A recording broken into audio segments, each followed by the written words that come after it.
હાલ એઆઈના સમયમાં સોશિયલ મીડિયામાં ગમે તેના ફોટો ગમે તે રીતે મોર્ફ કરીને મૂકવામાં આવતા હોય છે અને આવું જ કંઈક બન્યું છે પૂર્વ મંત્રી રાઘવજી પટેલ સાથે. રાઘવજી પટેલનો એક વિડીયો સોશિયલ મીડિયામાં વાયરલ થયો, જેમાં તેમને સાડી પહેરાવવામાં આવી અને કહેવામાં આવે છે કે આપણા ગુજરાતનું ગૌરવ પૂર્વ કૃષિ મંત્રી રાઘવજી પટેલ ભ્રષ્ટાચારનું ઘર. આ મામલો સામે આવતા રાઘવજી પટેલે કહ્યું છે કે આ ષડયંત્ર છે અને આ મામલે હવે પોલીસે તપાસ પણ શરૂ કરી છે. શું છે આ સમગ્ર મામલો, વાત કરીશું આ વિડીયોમાં.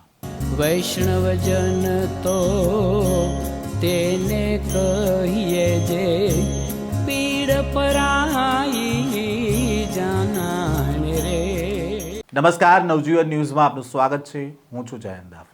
હાલ ટેકનોલોજી ઝડપથી આગળ વધી રહી છે. એઆઈનો સમય શરૂ થયો છે અને તેનો સારો ઉપયોગ અને દુરુપયોગ બંને થઈ રહ્યો છે.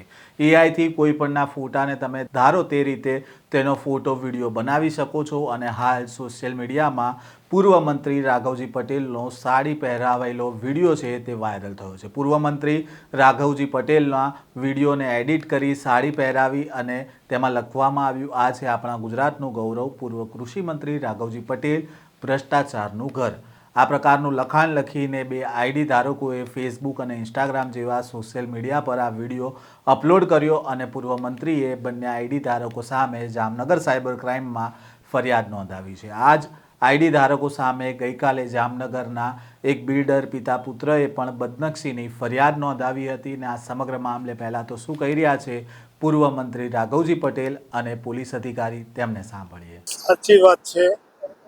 મેં જિલ્લા પોલીસ વડાને એક અરજી આપી અને મારી વિરુદ્ધ સોશિયલ મીડિયામાં જે વિકૃત પ્રચાર કરવામાં આવે છે અને મારી કારકિર્દીને બદનામ કરવા માટેનું એક ષડયંત્ર ચાલી રહ્યું છે, તેના કાવતરાખોરોને શોધવા માટે અને એને યોગ્ય કાયદાકીય રીતે એની સામે પગલાં લેવા માટે મેં જિલ્લા પોલીસ વડાને આ એક અરજી આપી છે અને ફરિયાદ પણ નોંધાવી છે. સેના સામે નોંધવામાં આવી છે, કેવી માહિતી હતી ને શું એમાં ઉલ્લેખ કરવામાં આવ્યો છે કે શું સાયબર ક્રાઇમમાં ફરિયાદ થઈ છે? અત્યારે તો કોઈ વિશાલ કણસાગર નામના શખ્સ દ્વારા આવી પોસ્ટો મૂકવામાં આવી રહી છે. એઆઈ ટેકનોલોજીના માધ્યમથી વિકૃત તસવીરો બનાવી અને ખોટા પોસ્ટમાં લખાણો દ્વારા મને નુકસાન થાય, મારી કારકિર્દીને નુકસાન થાય એ માટેના વ્યવસ્થિત પ્રયત્નો થઈ રહ્યા છે.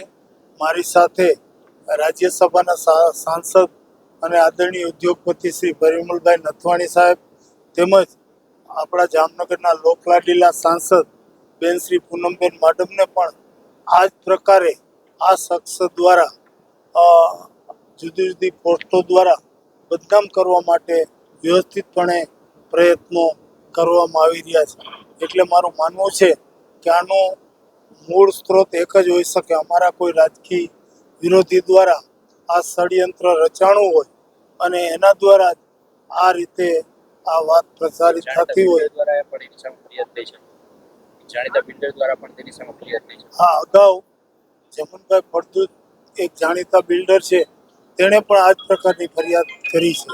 એટલે આ ષડયંત્રને સમૂળગું નાબૂદ થાય, આ ષડયંત્રના કાવતરાખોરો સામે કાયદાકીય રીતે પગલાં લેવાય અને આવી કામગીરી બંધ થાય, એના માટે મેં જિલ્લા પોલીસ વડાને અનુરોધ કર્યો છે. જામનગરના સાયબર ક્રાઇમ પોલીસ સ્ટેશનમાં દાખલ થયેલી ગઈકાલની ફરિયાદ મુજબ આ કામના જે ફરિયાદી છે રાઘવજીભાઈ હંસરાજભાઈ પટેલ, એમના દ્વારા ફરિયાદ આપવામાં આવેલી છે કે એમના ફોટોનો ઉપયોગ કરીને આર્ટિફિશિયલ ઇન્ટેલિજન્સની મદદથી સોશિયલ મીડિયાના પ્લેટફોર્મ્સ છે ફેસબુક અને ઇન્સ્ટાગ્રામ, એમાં પ્રોફાઇલ આઈડી જેનું નામ છે વિશાલ કણસાગરા, એ પ્રકારના પ્રોફાઇલ આઈડી ઉપરથી અલગ અલગ વિડીયોઝ અને ફોટોઝ આર્ટિફિશિયલ ઇન્ટેલિજન્સની મદદથી બનાવી અને એમનો ફેસનો ઉપયોગ કરીને બનાવવામાં આવેલા છે. અને તેમજ આ પ્રકારના બનાવવાનું કારણ એમના બદનામ કરી, એમને અલગ અલગ બદનક્ષી કરી અને તેમને ઉશ્કેરણીજનક આ પ્રકારના ફોટો અને વિડીયો મૂકવાનું છે, જેના આધારે ભારતીય ન્યાય સંહિતાની કલમ અને આઈટી એક્ટની કલમ મુજબ Jamnagar cyber crime police station દ્વારા ગુનો નોંધવામાં આવેલો છે અને આગળની તપાસ કે આ જે આઈડી છે એના ધારક કોણ છે અથવા તો આ પ્રકારનું કૃત્ય કોના દ્વારા કરવામાં આવ્યું છે એની ટેકનિકલ તપાસ હાલ સાયબર ક્રાઇમ પોલીસ સ્ટેશન ચલાવી રહ્યું છે. સર, સાથે સાથે જાણીતા લીડર સામે પણ આ બાબતની ફરિયાદ જી હા, 2 દિવસ અગાઉ આ જ પ્રકારની ફરિયાદ અન્ય એક વ્યક્તિ દ્વારા પણ કરવામાં આવેલી છે. રાઘવજી પટેલે ફરિયાદમાં જણાવ્યું છે કે ફેસબુક આઈડી વિશાલ કણસાગરા અને ઇન્સ્ટાગ્રામ આઈડી વી કણસાગરા 77 એ તેમના વિડીયો તેમની મંજૂરી મેળવ્યા વગર અને ફોટોગ્રાફ્સ જે અને એઆઈ આધારિત દ્વારા જે એડિટ કરવામાં આવેલો જે વિડીયો છે તે મૂકવામાં આવ્યો હતો અને આરોપીએ બદનક્ષી થાય તેવા લખાણ સાથેના ખોટા ઇલેક્ટ્રોનિક રેકોર્ડ અને વિડીયો બનાવીને પૂર્વ મંત્રીની પ્રતિષ્ઠાને હાનિ પહોંચાડી હતી. મારી વિરુદ્ધ ષડયંત્ર કરી એઆઈના માધ્યમથી વિકૃત તસવીરો બનાવી અમુક લોકો દ્વારા પોસ્ટ મૂકવામાં આવી છે, જે બાબતે મેં ફરિયાદ નોંધાવી છે. મારી જેમ સાંસદ પૂનમ માડમ અને પરિમલ નથવાણીને પણ આવી જ રીતે સોશિયલ મીડિયામાં બદનામ કરવાનું ષડયંત્ર ચાલી રહ્યું હોવાનો દાવો પૂર્વ મંત્રી રાઘવજી પટેલે કર્યો છે. હવે પોલીસ ફરિયાદ નોંધાવશે અને જે વ્યક્તિ દ્વારા આ વિડીયો બનાવવામાં આવ્યો છે ત્યાં સુધી પોલીસ પહોંચશે અને તેની ધરપકડ કર્યા બાદ ખરેખર શું હતું આ મામલામાં, શું ષડયંત્ર હતું કે કેમ તે માહિતી સામે આવશે. આ પ્રકારના સમાચાર અને અહેવાલ સાથે ફરી મળીશું. નવજીવન ન્યૂઝ સાથે જોડાયેલા રહેજો.